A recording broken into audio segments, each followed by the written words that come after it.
Nawala ng tirahan dahil sa sunog ang mahigit 50 pamilya sa Island Garden City of Samal sa Davao del Norte. Problema sa iligal umanong koneksyon ng kuryente ang sanhi ng apoy. Sa pagtatapos ng Fire Prevention Month, umabot sa hindi bababa sa 400 ang bilang ng sunog sa buong bansa. Makibalita tayo kay Rial Soroche ng GMA Davao. Malayo pa lang, kita na ang kapal ng usok mula sa nasusunog na residential area sa Island Garden City of Samal, Davao del Norte. Halos 50 pamilya ang nawala ng tirahan dahil sa sunog. Dahil sa mabilis na pagkalat ng apoy, tumulong na sa pag-apula nito ang mga tauhan ng Philippine Navy at Air Force gamit ang isang helicopter. Problema sa iligal umanong koneksyon ng kuryente ang sanhi ng apoy. Sa Davao City naman, nasunog din ang isang bahay sa Barangay Balyok.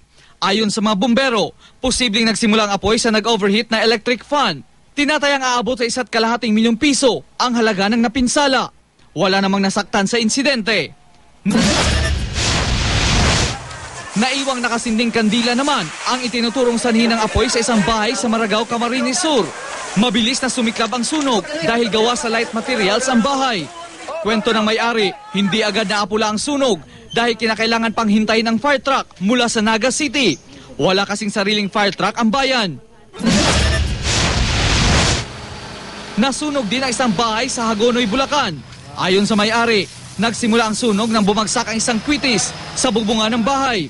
Ginamit daw ang naturang kwitis sa pagsalubong ng Pasko ng pagkabuhay. Sa tala ng Bureau of Fire Protection, halos 400 ang insidente ng sunog sa buong bansa simula noong March 1 hanggang March 21. Sa kabila ito ng mas pinaigting na kampanya ng ahensya kontra sunog sa kasagsagan ng Fire Prevention Month.